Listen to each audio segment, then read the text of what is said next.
Distribuição Europa Filmes do Brasil. Versão brasileira Lip-Sync, São Paulo. História das religiões.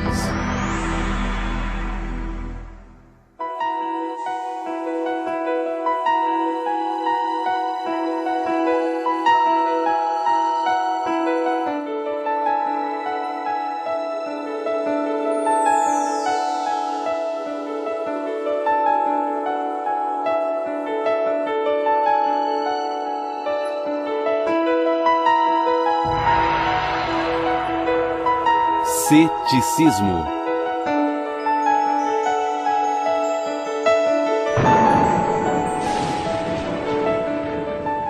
Toda a história escrita pode ser vista como uma tentativa de se entender o mundo e o cosmos. Entender nosso lugar em meio a forças formidáveis e por vezes desconcertantes.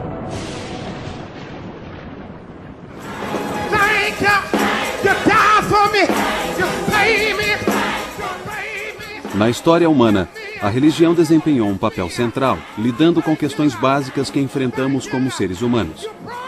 Questionamentos sobre propósito, objetivo, sentido e ordem. Em termos contemporâneos, podemos dizer que religiões são sistemas de crença e compromissos pelos quais os fiéis organizam suas vidas.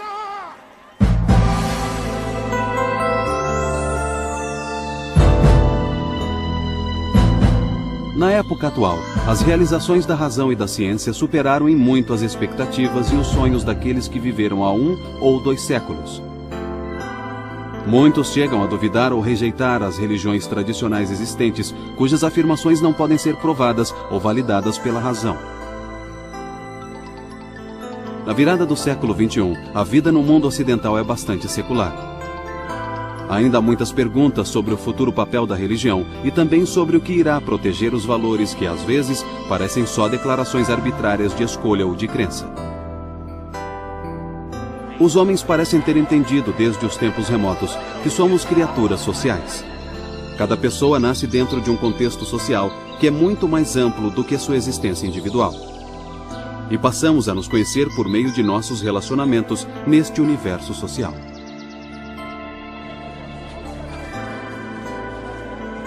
Todas as sociedades antigas de que temos conhecimento compreenderam a si mesmas como uma representação da ordem cósmica.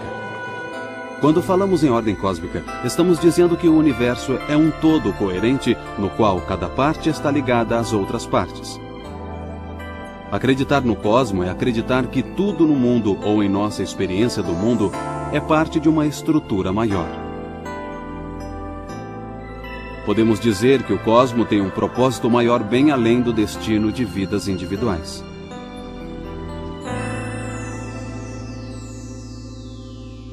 Os primeiros humanos utilizaram os mitos para representar a forma com que a ordem cósmica fora revelada a eles. Por mito, não entendemos uma fabricação deliberada ou farsa, mas sim uma história que declara alguma verdade sobre um aspecto da existência. Virtualmente toda religião, através dos tempos, exigiu a submissão de seus seguidores a algo maior do que eles próprios. Por exemplo, os antigos povos da Mesopotâmia, onde hoje é o Iraque, acreditavam que a fonte máxima de autoridade era Anu, o pai dos deuses.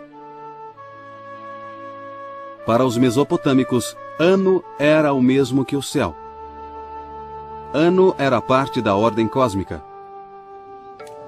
As religiões populares da antiga China, do Japão e da Índia também viam várias formas de divindades na natureza. A maioria das culturas orientais e ocidentais tem alguma noção do que seja a ordem cósmica. Nem sempre configuraram ou estruturaram da mesma forma. No entanto, pensaram em nossa vida e na natureza como algo, digamos, ordenado. O ceticismo abordou essa questão. A partir do nível mais básico, levantou a questão se podemos sequer falar em ordem ou propósito do universo ou da vida. Parece que poderíamos muito bem aprender uma lição com o Oriente, para aplicá-la ao Ocidente. Em chinês, existe a palavra Li. Li se refere a princípio, ordem, modelo. Os chineses fazem uma analogia com os estriamentos existentes no interior de pedras preciosas, como existem na mais fina jade. Quando observamos contra a luz, vemos essa ordem. Está lá, mas não se pergunta de onde veio isto, como foi criado e quem o criou. Da mesma maneira, por analogia, os chineses percebem a ordem e o propósito da vida, mas eles não questionam. Mas no Ocidente isso levou a muito ceticismo. Os hebreus introduziram uma ideia nova e significativa quando afirmaram que a ordem cósmica é transcendente. Eles disseram que Deus está, de alguma forma, além ou por trás da superfície visível da nossa experiência. Para os hebreus, os céus não são o mesmo que Deus. Os céus são criados por Deus e simbolizam o poder e o significado de Deus. Os antigos hebreus já desenvolviam ideias religiosas bem antes de surgir a filosofia ou a lógica formal.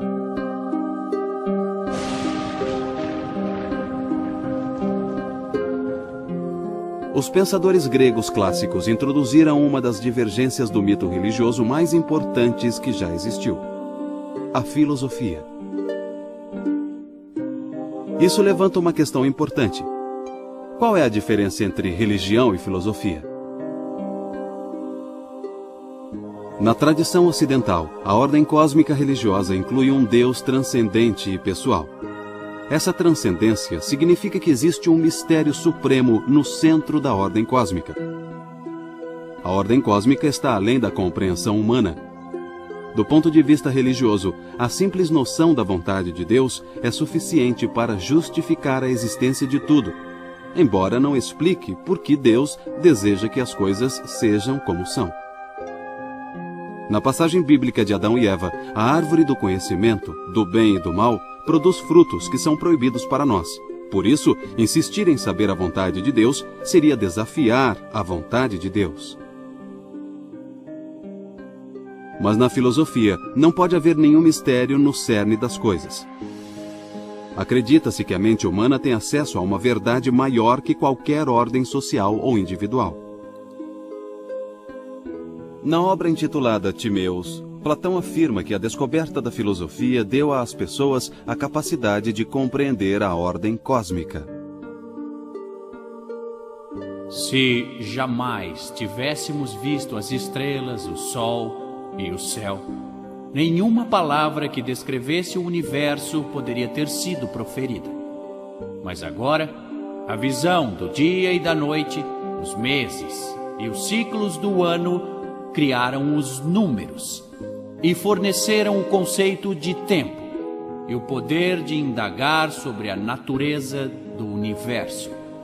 E daí então surgiu a filosofia, um bem maior do que qualquer bem que jamais foi ou será dado pelos deuses aos homens mortais. Apesar de Platão dizer que a filosofia foi dada ao homem pelos deuses, ele entende que o homem tem o poder de questionar a ordem cósmica e talvez até de compreendê-la.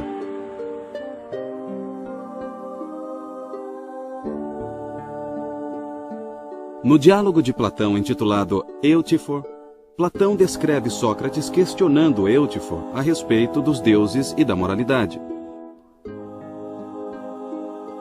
Sócrates pergunta: algo é certo porque tem a aprovação dos deuses, ou os deuses aprovam algo porque é certo? Se alguma coisa está certa porque os deuses a aprovam, então o certo e o errado refletem o julgamento divino.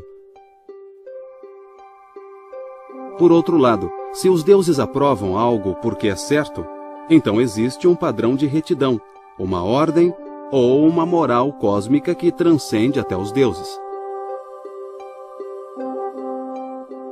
Sem dúvida, alguns contemporâneos de Sócrates entenderam suas palavras como um ataque às práticas religiosas tradicionais e à negação da existência dos deuses.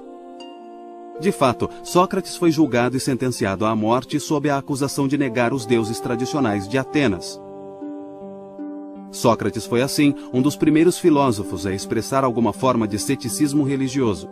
Desde então, questões céticas ficaram historicamente entrelaçadas às grandes religiões tradicionais do Ocidente.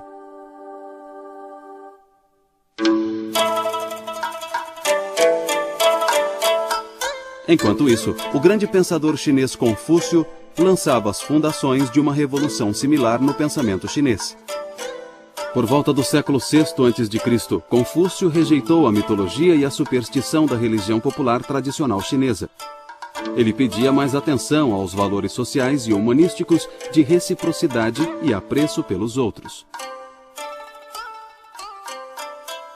Numa conversa entre Confúcio e seu discípulo favorito, Zulu pergunta a ele como se deve servir às almas e aos espíritos. Confúcio responde: se não aprender a servir ao homem, como espera servir aos espíritos? Os que tinham percepção espiritual sempre tiveram de se defender das dúvidas e desconfianças dos céticos. O ceticismo, às vezes, levou ao relativismo religioso, a crença de que nenhuma religião tem o monopólio da verdade. Mas também é verdade dizer que muitas das mais profundas inspirações espirituais foram produto do ceticismo. Essa relação simbiótica entre fé e ceticismo perdurou através da história. Os antigos filósofos céticos geralmente eram conservadores. Primeiro buscaram a paz de espírito, reafirmando que a razão é limitada, e depois aceitaram as convenções sociais como substitutas. É importante reconhecer que o ceticismo filosófico não é a negação da razão e da filosofia. É a reação contra o que é tido como excesso de pretensão em relação à capacidade da razão autônoma. Existem muitos tipos de ceticismo. E cada um tem sua própria visão do que é o conhecimento e de como chegar a ele. Um cético em relação a uma coisa, talvez não o seja em relação a outra. Outra forma de entender as diferenças entre ciência, filosofia e religião como maneiras de compreender a existência e a realidade humanas é observar a função que o ceticismo tem em cada uma delas. Como a ciência aplica o método cético de fazer perguntas, de buscar conhecimento, o resultado acaba sendo quantificado. E o tipo de questão que a ciência responde lida com a natureza daquilo que chamamos de verdade, ou conhecimento da realidade em coisas mensuráveis. Por outro lado, o ceticismo aplicado à filosofia sempre buscou duas outras coisas, não apenas o tipo de verdade associada ao conhecimento do mundo, mas buscou responder sobre o bem ou o mal, o que é bonito ou o que é feio. Então, quando lidamos com a bondade e a beleza, estamos tratando do que não pode ser posto em fórmulas quantificáveis.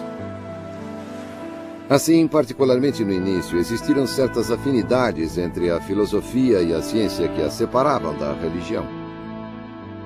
É um pouco simplista, mas podemos dizer a esta altura que a religião é um esforço para entender o universo em termos sobrenaturais e a filosofia e a ciência em termos naturais. Os antigos hebreus acreditavam que uma ordem cósmica benevolente criada instantaneamente cumprirá os desígnios de Deus no final da história. O cristianismo adicionou 3 coisas a essa noção: o conceito de pecado original, a crença na reencarnação divina de Jesus Cristo e a expectativa de que a raça humana será redimida por meio da Igreja. Mas se a ordem cósmica é divina e benevolente, como o mal pode existir no mundo?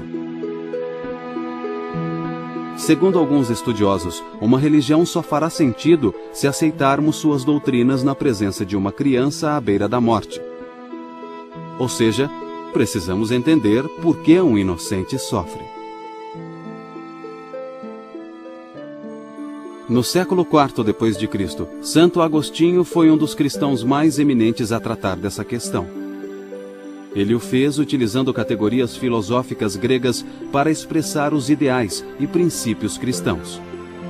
Agostinho não reduziu o cristianismo à filosofia. Ele tentou utilizar o poder da filosofia para esclarecer o cristianismo. Segundo Agostinho, o mal não faz parte da ordem cósmica. Ele habita o mundo porque Deus deu à humanidade a liberdade de escolha.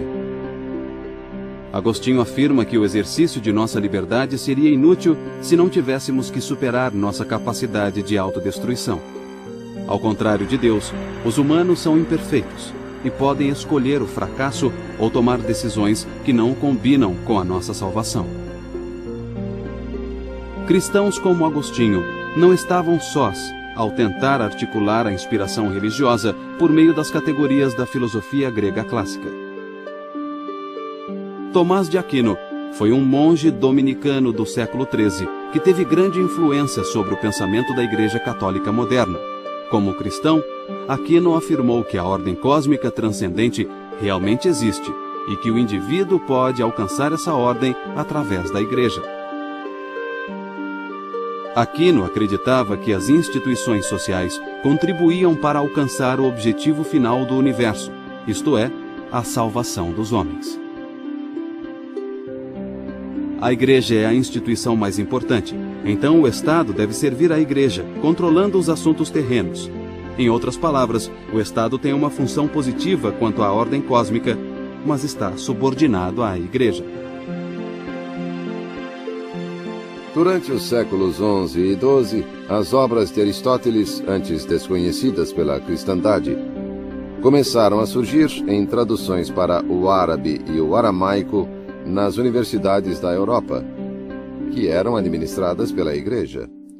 Essas obras desafiaram a Igreja com algumas ideias bastante significativas, porque Aristóteles não achava que o universo fora criado, o universo era eterno. Havia algo que ele chamava de agente intelectual, que sobrevivia à morte do corpo, mas não mantinha uma identidade individual. Mas a imortalidade do ser é um conceito prezado pelos monoteístas ocidentais. Para poder defender a Igreja desses desafios apresentados por Aristóteles, uma das grandes mentes do Ocidente, Tomás de Aquino, iniciou seus estudos sobre Aristóteles. Aquino foi tão bem sucedido em defender a Igreja de Aristóteles que acabou por cristianizar Aristóteles, fazendo dele a base do catolicismo romano moderno. Uma das coisas mais famosas que surgiram daí foram os 5 caminhos de Aquino. 5 argumentos para provar a existência de Deus, todos emprestados de Aristóteles. O argumento da necessidade, já que algo não pode surgir do nada, então algo deve ter sempre existido, e esse algo era Deus. Isso foi tradicionalmente ensinado e visto como provas da existência de Deus. Eu falo dos 5 caminhos. Mas muitas pesquisas recentes sobre Tomás de Aquino evidenciam que essa talvez seja uma interpretação equivocada do que ele quis dizer. Os 5 caminhos apresentados na sua obra Suma Teológica não tratavam de provar a existência de Deus. Aquino não precisava provar isso. Para ele isso já era dado. Esses 5 caminhos eram apenas passos para conhecer como Deus atuava na Terra. A obra de Aquino foi particularmente significativa por causa da forma como outros reagiram a ela.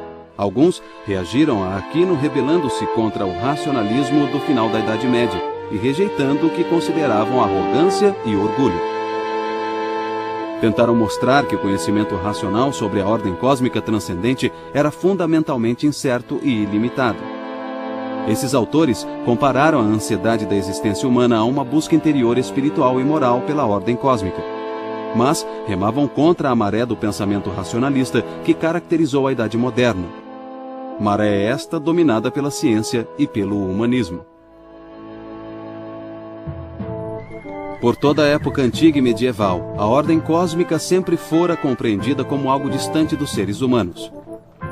No mundo exterior ou além dele, acreditava-se existir uma estrutura ordenada para orientar os seres humanos a viver e organizar suas vidas. Dito de outra maneira, o mundo físico sempre foi compreendido como imbuído de um intuito que era imanente ou transcendente. Mas a modernidade mudou tudo isso.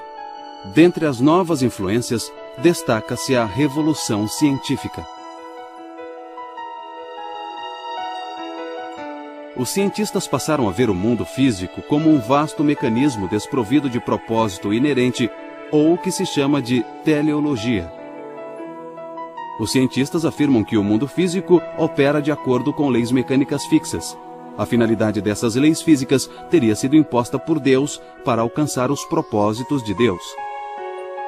As grandes realizações da ciência moderna também anularam a noção de que o mundo físico pode ser percebido e compreendido de maneira direta.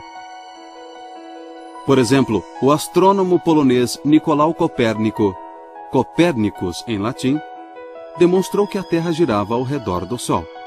Isso desafia nossa percepção diária de que o Sol gira ao redor da Terra, nascendo no leste e se pondo no oeste. Copérnico afirmou que a Terra gira em torno de seu eixo, criando a ilusão de que o Sol se move ao redor dela. O conceito de movimento e de como ele é percebido precisou ser reinterpretado. Em especial, agora parece que o movimento precisa ser medido em relação ao observador. Outras mudanças tornaram os pensadores modernos cientes ou conscientes de que muita coisa depende da perspectiva do observador. A arte renascentista retratou essa nova consciência. As viagens de descobrimento também levaram as pessoas a se entender e a entender o mundo de modo bem diferente. Antigos textos de céticos foram redescobertos, e isso mais tarde reacendeu outros argumentos sobre perspectiva. Sem confiança em um propósito ou objetivo externo, ou significado no mundo, muitos pensadores decidiram vasculhar seu íntimo em busca da ordem cósmica. René Descartes reagiu à crise do ceticismo moderno, afirmando que a ordem cósmica é compreendida internamente, mas que tenta utilizar princípios intelectuais para provar que o entendimento interno vem de um Deus externo e transcendente. Descartes acreditava ser possível, a partir de princípios intelectuais internos, chegar à verdade. Ele argumentava dizendo que podemos duvidar de tudo, exceto da dúvida. Descartes traça os seguintes passos lógicos. Já que não podemos duvidar de que a dúvida existe, e já que a dúvida é uma forma de pensamento, não podemos duvidar de que o pensamento existe. E se o pensamento existe, e se pensar requer um pensador, então não podemos duvidar de que existimos quando pensamos. Dentre esses pensamentos está a ideia de que Deus é um ser perfeito. Isso significa que Deus é onipotente, onisciente e bom. Essa ideia de Deus não vem da experiência. Essa ideia não pode ser inventada por mim. Consequentemente, deve vir de Deus. Sendo assim, existe um ser transcendente que garante meus poderes intelectuais. É interessante notar que esse raciocínio apoia a famosa declaração de Descartes: penso, logo existo. Nós também devemos notar que um aspecto crucial do argumento de Descartes é supor que um efeito só pode ter propriedades que derivem de sua causa. Logo, somente um ser perfeito pode originar a ideia de perfeição.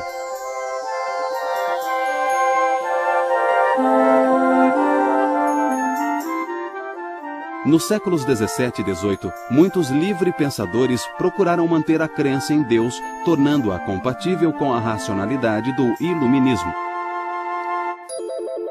A alternativa mais radical à crise do ceticismo na modernidade ainda opera dentro da estrutura religiosa e afirma que nós alcançamos a ordem cósmica internamente e que esta ordem cósmica não é uma estrutura externa. Daí talvez venha toda a implicação religiosa da modernidade. Deus não é uma estrutura externa. Essa visão não nega a existência de Deus, nem nega a existência de uma ordem cósmica, nem mesmo nega uma ordem cósmica transcendente. Ao contrário, rejeita as tentativas anteriores de explicar tal ordem e a maneira como os homens a entenderam. Essa visão procura capturar internamente a ordem cósmica que é prática ou moral, ao invés de teórica ou intelectual. O mais notável advogado desse conceito moral da ordem cósmica foi o filósofo prussiano do século XVIII, Immanuel Kant. Kant dizia que a ordem ou estrutura está baseada em como nós percebemos as coisas e não em uma qualidade objetiva do cosmo em si. Para chegar a essa conclusão, Kant começa por dizer que nossa experiência moral consiste em nos elogiar ou nos culpar pelos atos que praticamos. Mas tal culpa só faz sentido se formos responsáveis por nossos próprios atos. E só podemos ser responsáveis se tivermos livre-arbítrio. Para Kant, a vontade humana é uma vontade moral. Sua autonomia consiste na autossubordinação e não na autoafirmação. Esse conceito é o correspondente moderno das lições de Platão de que compreender a nós mesmos é fundamental e compreender o mundo é mera consequência. O argumento de Kant também é o equivalente moderno de Agostinho, que dizia que o ceticismo pode ser superado apenas se apelarmos a uma fonte moral interna. Por fim, Kant afirma que nossa vida moral faz sentido apenas como afirmação de uma atitude religiosa perante o mundo. Nosso compromisso com o que é certo e errado deve vir da crença ou da fé, não de provas. Kant argumentou que não podemos obter moralidade da religião, nem religião de Deus, porque em última instância não há nenhuma prova da existência externa de Deus. Assim, Deus e religião devem ser compreendidos pela sua relação interna com a nossa experiência moral. Essa revolução transcendental no pensamento filosófico não é uma forma de ceticismo, exceto aos olhos de seus detratores. Pelo contrário, é uma resposta ao ceticismo e procura preservar nossas instituições morais e religiosas, internalizando-as. Vamos voltar no tempo para identificar e compreender uma outra alternativa para a crise do ceticismo da modernidade. Novamente, a ordem cósmica é alcançada internamente, mas agora a ciência pode explicar como as leis da natureza fazem funcionar nossos processos mentais internos. A ordem cósmica é vista como puramente natural, ao invés de transcendente. Essa perspectiva naturalista é a base do conflito moderno entre a religião e a ciência. Ou ao menos entre a religião e uma determinada concepção de ciência. Essa versão do que podemos chamar de determinismo natural originou-se no século XVII, a partir de argumentos céticos contra a religião. O surgimento da ciência moderna ameaçava não só as religiões ocidentais, como o islamismo, judaísmo, cristianismo, mas a religião em si, onde quer que ela existisse. Tivemos os avanços na astronomia que questionaram nosso lugar no universo em si. Também tivemos a antropologia que nos religou a espécies com as quais as religiões não achavam que tivéssemos ligação. Então, essas mudanças afetaram não apenas o modo como compreendíamos a Bíblia na civilização ocidental ou o Alcorão, mas também como os chineses e os indianos compreendiam sua fé também. Os desafios impostos às crenças miraculosas surgiram por toda a parte. Considere, por exemplo, os avanços da psicologia e como a psicologia olhou dentro de nós e afirmou que a crença religiosa era essencialmente uma questão de atender aos nossos desejos. Por que rezamos? Rezamos porque não acreditamos ter controle sobre nossa vida. E assim, esses eram desafios céticos colocados pela ciência. Todas essas mudanças surtiram profundo efeito no mundo da religião. Entre os primeiros efeitos dessas mudanças estava um poderoso movimento racionalista que ficou conhecido como Iluminismo. Muitos pensadores então adotaram uma visão otimista e segura de que o poder da ciência e da razão finalmente poderia derrotar os males da condição humana.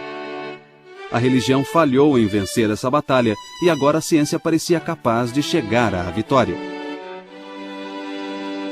O que os estudiosos chamaram de projeto do iluminismo era essencialmente uma tentativa de definir, explicar e controlar a condição humana através da tecnologia científica.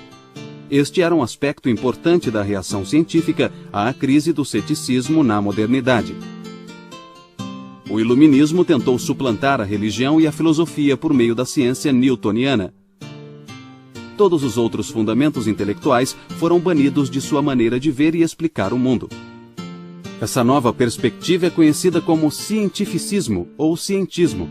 Aqui, a natureza é vista como um sistema autocontido, que se autoexplica sem precisar recorrer a nenhuma outra fonte. Para um cientista, a ordem cósmica é imanente, está na natureza. Entre 1830 e 1842, o pensador francês Auguste Comte publicou uma obra de 6 volumes intitulada Curso de Filosofia Positiva. Nela, Comte apresentou uma nova ciência que ele chamou de sociologia e um novo ponto de vista que ficou conhecido como positivismo. Em toda sua obra, Comte expressou um sentimento que arrebanhou diversos seguidores desde o século XVII. Ele disse que, já que os métodos das ciências físicas eram tão bem-sucedidos, por que não abandonar todos os outros métodos e aplicar o raciocínio científico a todos os nossos empreendimentos? Esse programa positivista do século XIX é uma força poderosa até hoje. Na economia e na ciência política, dá-se muito mais atenção aos assuntos quantificáveis do que aos não quantificáveis. Muitas disciplinas têm procurado se alinhar com as ciências naturais, distanciando-se muito dos esforços mais filosóficos e menos mensuráveis.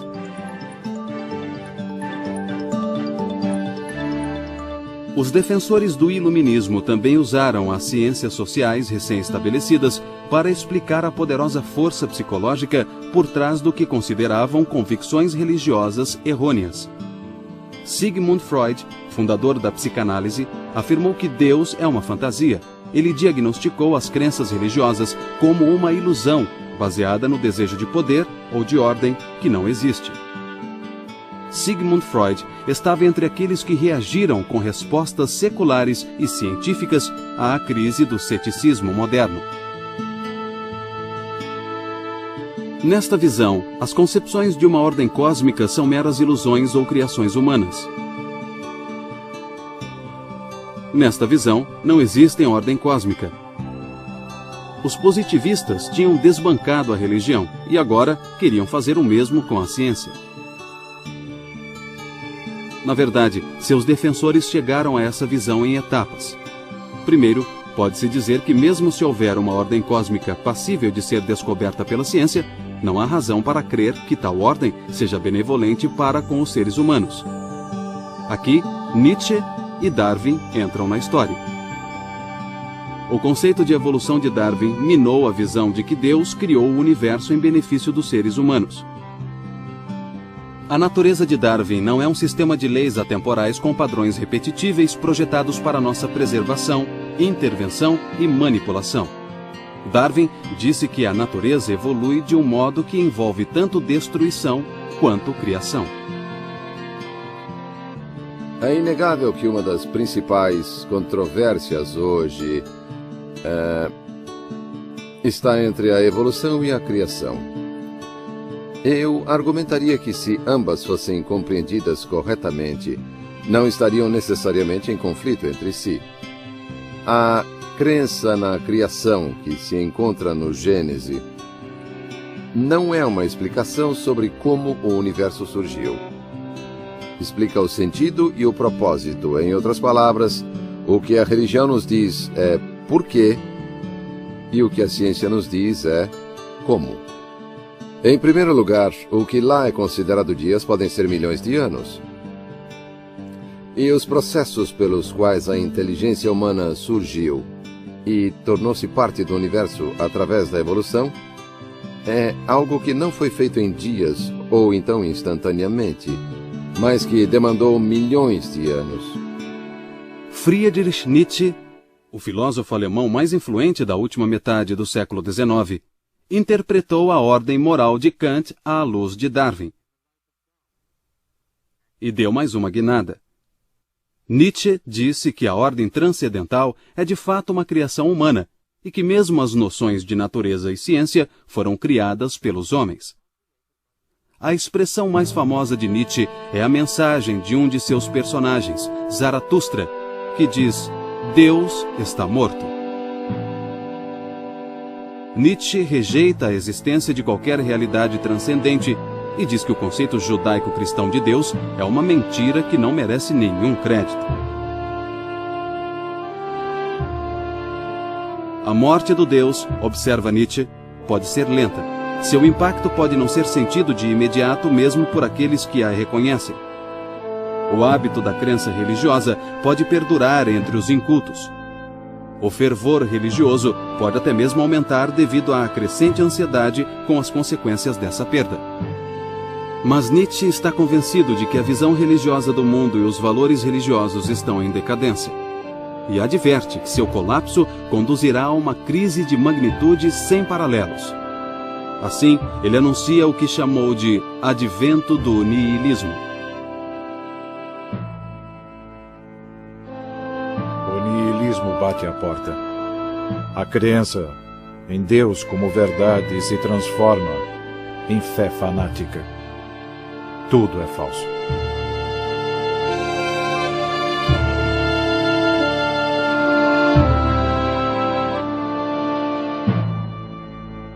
Nietzsche procura enxergar além do niilismo resultante do colapso do pensamento baseado na religião e na metafísica. Nós nos tornamos frios, duros, enrijecidos pela percepção de que o caminho deste mundo é qualquer coisa menos divino. O conhecemos bem. O mundo em que vivemos é ímpio, imoral, desumano. Nós o interpretamos falsamente durante muito tempo, de acordo com os desejos da nossa reverência, de acordo com nossas necessidades. Nietzsche faz um apelo para que a vontade se afirme corajosamente. A humanidade escolherá o vazio para não ser esvaziada de escolha. Ele está dizendo que a humanidade, ao invés de aceitar o vazio, vai preferir a destruição pela destruição. Dito de outra maneira, a alternativa para a afirmação é descer em direção à destruição e à morte. Muitos interpretaram as guerras mundiais do século XX como realizações da visão de Nietzsche. Contudo, elementos de moralidade ainda persistem em Nietzsche quando ele diz que há mais poder no autocontrole, na filosofia e na arte do que na sujeição do outro. A questão do existencialismo, e em especial seu relacionamento com a vida humana, foi muito mal compreendida, a meu ver. O existencialismo ficou estereotipado como uma concepção ateísta que acaba argumentando que a vida é absurda ou sem sentido. Certamente, alguns existencialistas menores tomaram essa posição. Mas, para mim, os existencialistas mais importantes não favoreceram esse ponto de vista. Nesse sentido, existem dois tipos de existencialismo, o que pode ser chamado de existencialismo ateísta e, na falta de um termo melhor, o teísta, ou melhor, o existencialismo religioso. Os existencialistas ateístas ficaram mais conhecidos, e essa é a razão do estereótipo. Mas mesmo esses existencialistas não diziam que a vida era totalmente desprovida de sentido. Como ateístas, eles argumentam que, como não há experiência transcendente na vida humana de um Deus ou divindade, nenhum sentido pode surgir daquilo que está além do homem. E a maioria argumentou que, como a natureza é neutra, o sentido, o valor e o propósito não podem vir da natureza. Mas Albert Camus, Jean-Paul Sartre e Nietzsche, os três existencialistas ateístas mais conhecidos, à sua maneira indicaram que há várias formas de os seres humanos darem sentido às suas vidas. Alguns enfatizaram a coragem necessária ao indivíduo para ele criar esse sentido. Nietzsche e Sartre em especial.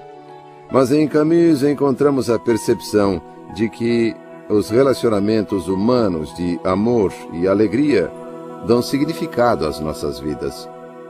Assim mesmo, os existencialistas ateístas não argumentaram que a vida é sem sentido. Apenas dizem que não acharemos esse sentido em um Deus ou na indiferença da natureza. No século XX, o Estado cresceu rapidamente na América e na Europa, dominando e dramaticamente expandindo um papel que antes tinha sido das instituições religiosas: o papel assistencial e social.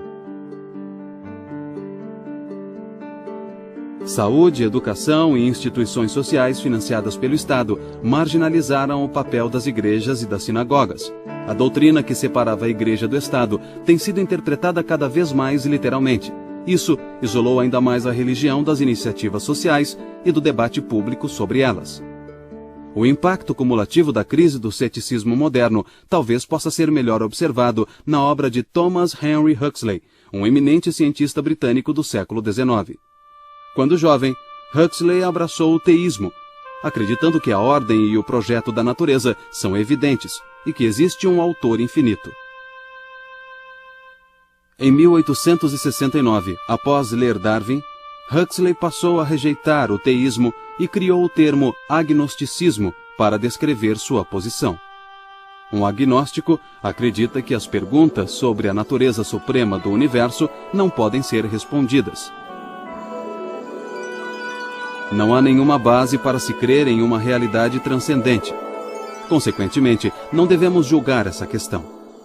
Huxley tratou disso como uma questão real a respeito de uma estrutura externa, e ele afirmava que era imoral defender uma posição para a qual não há uma evidência lógica satisfatória. Huxley achava que mesmo a ciência e os padrões da racionalidade devem conter certos valores. Não podem operar em circunstâncias desprovidas de quaisquer valores. Mas o universo não diz que valores devemos adotar. Huxley observou o governo divino do universo e o considerou amoral. É uma mistura de prazer e de dor, e isso tem pouco a ver com moralidade. Isso nos deixa com uma pergunta: se os valores morais não se baseiam no que descobrimos sobre a natureza, e se os valores morais não devem ser rejeitados completamente, então como podemos dar sentido à nossa vida moral? Durante séculos, especialmente no Ocidente, pensava-se que a moralidade estava restrita e conectada à religião de cada um. Agora, no entanto, os discípulos de Huxley e de Darwin, os novos cientistas, chamados de sociobiólogos, estão encontrando precursores do moralismo humano em espécies que nem humanas são: os primatas superiores. De muitas maneiras, a ciência tem sido uma das histórias de maior sucesso da Idade Moderna. A saúde humana e a prosperidade tiveram grandes avanços devido à teoria dos germes que causam doenças, ao uso da eletricidade, ao conhecimento químico e a inúmeras outras descobertas e melhorias científicas e tecnológicas. Com esse conhecimento científico recém-descoberto, apareceram muitas novas percepções filosóficas, bem como novas perguntas e problemas. Dentre as revoluções intelectuais mais profundas está a teoria da relatividade, que enfatiza o papel do observador em vez do objeto observado. Em termos leigos, ciência e filosofia descobriram que o que você vê depende de onde você está. E essa noção trouxe consequências para a teologia, principalmente para as doutrinas religiosas tradicionais que reivindicam a verdade suprema e objetiva. O relativismo veio a ser uma característica marcante, não somente da ciência e da filosofia, mas também da religião e da moralidade. No fim do século XX, muitos teólogos aceitaram a ideia de que todas as crenças religiosas são essencialmente válidas e iguais, mas nenhuma pode reivindicar a verdade absoluta. Ao contrário, crenças religiosas e princípios morais são vistos como pessoais, uma questão de gosto e escolha pessoal. 2 milênios depois de serem reconhecidos, os problemas levantados pelos antigos céticos ainda não foram resolvidos, seja pela filosofia, teologia ou ciência. Mas contínuas descobertas científicas a respeito de coisas como a vastidão e a idade do universo, e a beleza estarrecedora dos eventos e das forças da natureza, reforçaram os sentimentos religiosos que se baseiam na observação de como a vida humana é pequena e breve. Ainda resta a profunda questão sobre o significado de estar vivo. A razão por si só, com frequência, falha ao tentar responder tais perguntas e questões. Mas também é verdade que o desejo por um sentido e propósito é universal. E que a busca de sentido e propósito já é em si a própria recompensa.